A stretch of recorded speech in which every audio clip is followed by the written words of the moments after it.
మంచిర్యాల జిల్లా లక్షెట్టిపేటలో జరుగుతున్న బీఆర్ఎస్ రైతు సదస్సులో కేటీఆర్ మాట్లాడుతున్నారు. లైవ్ లో చూద్దాం.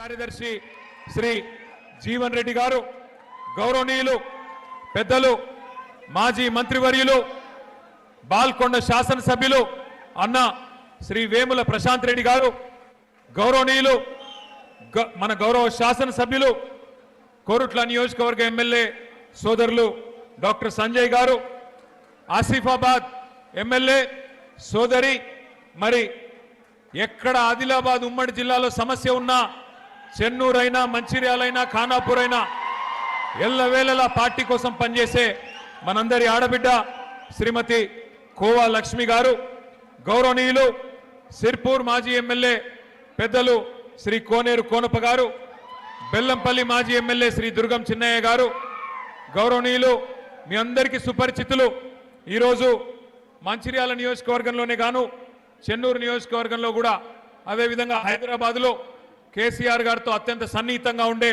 ఫిలిం డెవలప్మెంట్ కార్పొరేషన్ మాజీ అధ్యక్షులు సోదరులు శ్రీ పుస్కూర్ రామ్మోహన్ రావు గారు, గౌరవనీయులైన వేదికపైన ఆసీనులైన మా మాజీ మంత్రివర్యులు అన్నగారు ఆదిలాబాద్ మాజీ శాసనసభ్యులు శ్రీ జోగు రామన్న గారు, గౌరవనీయులు చొప్పదండి మాజీ ఎమ్మెల్యే సుంకె రవిశంకర్ గారు, మాజీ శాసన మండలి సభ్యులు పార్టీ ప్రధాన కార్యదర్శి ఆదిలాబాద్ ఇన్ఛార్జ్ శ్రీ నారదాసు లక్ష్మణ్ రావు గారు, అట్లాగే ఇంకా మన పెద్దపల్లి మాజీ శాసనసభ్యులు శ్రీ దాసరి మనోహర్ రెడ్డి గారు, ఖానాపూర్ నియోజకవర్గ బాధ్యులు సోదరులు శ్రీ బుక్యా జాన్సన్ రాథోడ్ గారు, అదేవిధంగా వేదికపైన ఆసీనులైన సీనియర్ నాయకులందరికీ నేను ఎవరెవరి పేర్లు అయితే చెప్పలేదో దయచేసి వారు మనసులో పెట్టుకోండి, ఏమనవద్దని చెప్పి కోరుతూ ముందుగా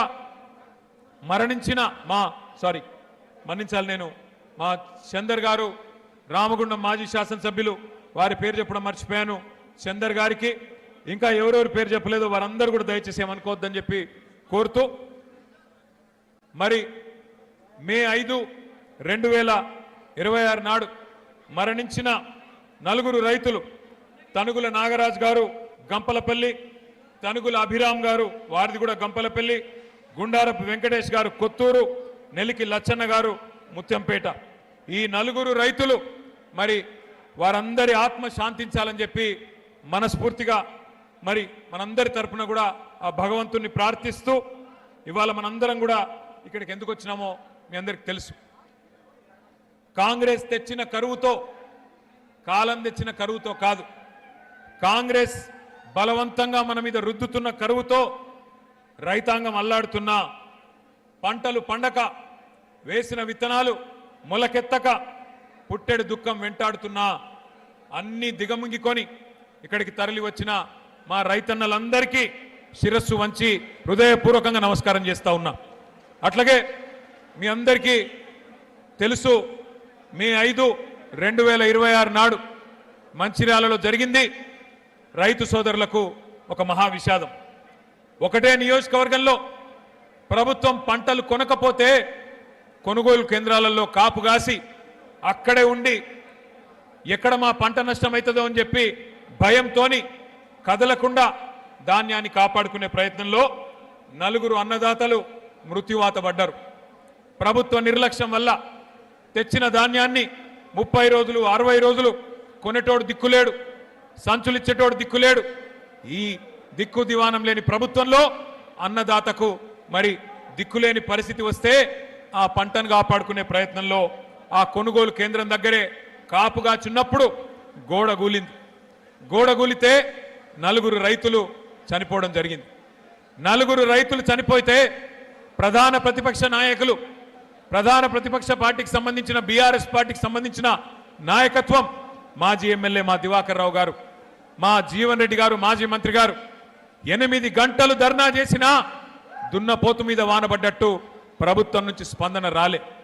చివరికి ఏదో మొక్కుబడిగా ఒప్పుకున్నారు, చూస్తాం చేస్తాం ఒప్పుకున్నారు. కానీ ఈరోజు వరకు దాదాపు 2.5 నెలలు గడిచిపోయినా స్పందన లేదు. కనీసం మానవత్వం అనే ఒక ఆలోచన కూడా లేదు. మరి ఈ నలుగురు చనిపోయిన తర్వాత అర్ధాంతరంగా వారి జీవితాలు ముగిసిపోయిన తర్వాత నాకు దివాకర్ రావు గారు జీవన్ రెడ్డి గారు కలిసి ఫోన్ చేసినారు. అన్నా మరి పార్టీ తరఫున మనమన్నా ఏమన్నా చెప్పాలి, ఎందుకంటే రైతులు ఈ రకంగా ఇబ్బందులు పడతా ఉన్నారు, వారికి అండగా నిలబడాలన్నారు. ఆ రోజు మేము వరంగల్లో ఉన్నాం, రైతు సదస్సు, అక్కడ రైతు సంగ్రామ సదస్సు నిర్వహిస్తా ఉన్నాం. అదే రోజు ఈ బాధాకరమైన సంఘటన జరిగింది. వెంటనే ప్రకటించినాం, కేసీఆర్ గారిని అడిగితే మంచిర్యాల జిల్లాలో జరిగిన ఈ విషాదానికి పార్టీ తరఫున తప్పకుండా మనం అండగా నిలబడదాం, ఒక్కొక్క రైతుకు 5 లక్షల రూపాయలు వెంటనే ప్రకటించండి అని చెప్పి కేసీఆర్ గారు చెప్పినారు.